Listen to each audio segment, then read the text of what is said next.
KIMS hospital Thane येथे एका व्यक्तीच्या गालाच्या आतील बाजूस सुमारे 3 महिन्यापासून न बरी होणाऱ्या जखमेची तपासणी करण्यात आली. तपासणीत सुरुवातीच्या टप्प्यातील तोंडाचा कर्करोग असल्याचं निदान झालं. सेंटिनल लिम्फ नोड बायोप्सी मदतीने कर्करोग लिम्फ नोड्स पर्यंत पसरला आहे की नाही हे तपासण्यात आले. तपासणीत कर्करोग आढळला नाही, त्यामुळे रुग्णाला मानेवरील अतिरिक्त शस्त्रक्रिया आणि किरणोपचाराची गरज भासली नाही. रुग्णाच्या डाव्या गालाच्या आतील बाजूस वेदनादायक जखम होत होती, जी सुमारे 3 महिन्यांपासून बरी होत नव्हती. तपासणी, स्कॅन आणि बायोप्सीनंतर त्याला डाव्या गालाच्या आतील भागातील स्टेज स्क्वॅमस सेल कार्सिनोमा असल्याचं निदान झालं. तपासणी आणि स्कॅनमध्ये कर्करोग लिम्फ नोड्सपर्यंत पसरल्याचे कोणतेही संकेत नव्हते.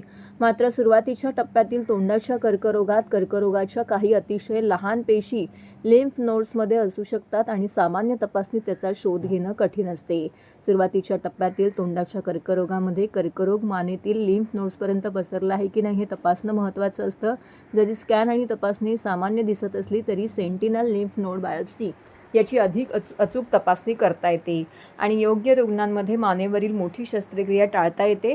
या प्रकरणात लिम्फ नोडमध्ये कर्करोग आढळला नाही, त्यामुळे रुग्णाला अतिरिक्त शस्त्रक्रिया आणि त्याच्या संभाव्य दुष्परिणामांपासून वाचता आलं, असं डॉक्टर हितेश सिंघवी यांनी सांगितलं आहे. किम्स हॉस्पिटलचे रिजनल डायरेक्टर सौरभ गुप्ता म्हणाले की किम्स हॉस्पिटलमध्ये प्रत्येक रुग्णाच्या स्थितीचे काळजीपूर्वक मूल्यांकन करून त्याच्यासाठी योग्य उपचार ठरवण्याचा आमचा भर असतो. योग्य तपासणी आणि डॉक्टरांच्या टीमने एकत्रितपणे काम केल्यास रुग्णाच्या गरजेनुसार उपचाराचा योग्य निर्णय घेता येतो, हे या प्रकरणातून दिसून येत आहे. या प्रकरणातील तोंडातील बराच काळ न बरी होणाऱ्या जखमेची वेळेवर तपासणी करण्याचं महत्त्वही समोर येते. तोंडातील कोणतीही जखम 2 ते 3 आठवड्यात बरी होत नसेल तर विशेषतः त्यासोबत वेदना, रक्त येणे, गाठ किंवा आसपासच्या भागात बदल जाणवत असेल तर डॉक्टरांपासून तपासणी करणं हे आवश्यक असल्याचं त्यांनी यावेळी सांगितलं आहे. नमस्कार, मी डॉक्टर अनिल हेरूर.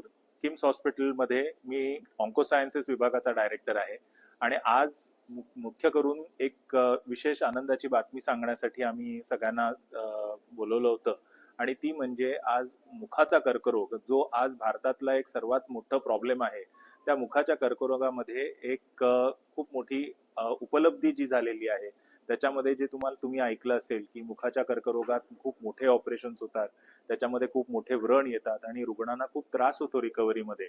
त्याच्याऐवजी काही छोट्या प्रोसिजर, ज्याला आम्ही sentinel lymph node biopsy, especially जे अर्ली कॅन्सर्स आहेत त्याच्यामध्ये करता येईल का, ही गोष्ट आम्ही शेअर करण्यासाठी बोलवलं होतं.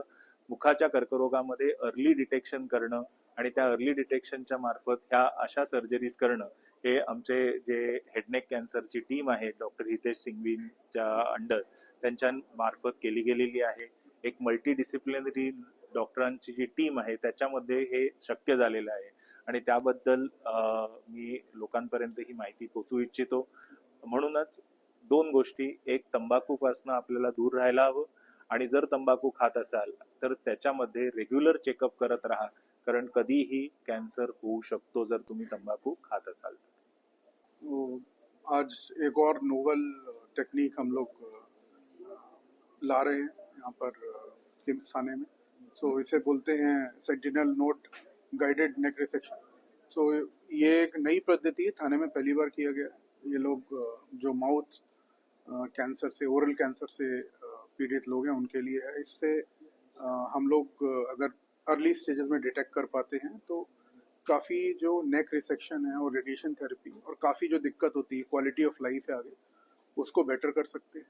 तो अगेन ये उस सीरीज़ में है जो किम्स थाने काफ़ी नई टेक्निक्स और नए इक्विपमेंट जो ला रहा है. पूरी मल्टीडिसिप्लिनरी टीम है हमारी, एक ही छत के नीचे, एवरीथिंग अंडर वन रूफ. और अगेन मैं ये बोलना चाहूँगा आप सब लोगों के माध्यम से कि अर्ली डिटेक्शन और स्क्रीनिंग का बहुत इंपॉर्टेंस है. ओरल कैंसर में स्पेशली जो लोग टोबैको खाते हैं, जिनका मुंह नहीं खुलता है, जिनके मुंह में अल्सर है, वो लोग दिखाते नहीं है, काफ़ी मंथ्स तक वो ठीक नहीं होता. बट मैं अगेन ये रिक्वेस्ट करना चाहूँगा सारे व्यूअर्स को कि अगर किसी को इस तरह की प्रॉब्लम है तो प्लीज़ उसका स्क्रीनिंग कराएं. अगर जल्दी स्क्रीनिंग होती है तो उसकी रिकवरी पूरी पॉसिबल है, क्वालिटी ऑफ लाइफ बेटर होती है, सर्जरी छोटी होती है और 100% रिकवरी पॉसिबल है. तो मैं यही बोलना चाहूँगा. Thank you. I am Dr. Hitesh Singhvi, head and neck surgeon at KIMS Hospital, Thane. Basically हमने एक novel technique sentinel node guided neck dissection के बारे में कुछ बताया है आपको। ऑलरेडी यूरोप में और एनसीसीएन गाइडेंस के हिसाब से ऑलरेडी स्टैंडर्ड ऑफ केयर है, पर इंडिया में आने में कुछ समय लग रहा है। इन किम्स हॉस्पिटल में हमारे पास पेट स्कैन भी है और अच्छा पैथोलॉजी डिपार्टमेंट भी है, जिसकी वजह से हम ये कर पा रहे हैं। जिसकी वजह से हम मोटा मोटी 80% पेशेंट्स में हम कुछ सर्जरीज अवॉइड कर सकते हैं। सर्जरीज अवॉइड कर सकते हैं इसका मतलब ये नहीं कि हम कैंसर ट्रीटमेंट कम कर रहे हैं, कैंसर की ट्रीटमेंट उतनी ही है, लेकिन आपकी डिफेक्ट और डिफॉर्मिटी आपके फेस पे या आपके फंक्शन में सिग्निफिकेंटली कम हो जाती है। मुझे ये नहीं बोलना है कि ये नेक डिसेक्शन को रिप्लेस कर रहा है, पर ये नेक डिसेक्शन कौन से पेशेंट्स में किया जाना चाहिए, ये इसको सिलेक्ट करने में हमको ये मदद आ रहा है। और मैं ये बोल सकता हूँ कि सिग्निफिकेंटली 3 से 4 दिन का हॉस्पिटल स्टे कम हो जाता है। फेस पे कोई स्कार, नेक पे कोई स्कार, वो भी एकदम मिनिमलिस्टिक रहता है। मोटा मोटी 10 से 12 सेंटीमीटर का इंसेशन रहता है अगर हम पूरा निर्देशन करें तो। इसमें 1-2 सेंटीमीटर के इंसेशन से ही चिरे से ही वो पूरा सर्जरी हो जाता है। सो मेरा ये कहना है कि फर्स्ट ऑफ ऑल तंबाकू मत खाओ। तंबाकू खा रहे हो, second step is self examine, खुद का मुंह खुद एग्जामिनेशन करो महीने में 1 बार। मुंह के अंदर कोई भी छाले हैं जो 3 से 4 हफ्ते से ठीक नहीं हो रहा है, आप डॉक्टर को दिखाओ। और अगर अर्ली स्टेज है तो सेंटिनल नोड गाइडेड डिसेक्शन करके ट्रीटमेंट करके हम मिनिमलिस्टिक स्कार देख के आपको पूरी तरह ठीक हो सकता है। और अगर एडवांस्ड ओरल कैंसर भी है, फिर भी 70% बीमारी पूरी तरह ठीक हो सकती है अगर आप सही टाइम पे आओ तो।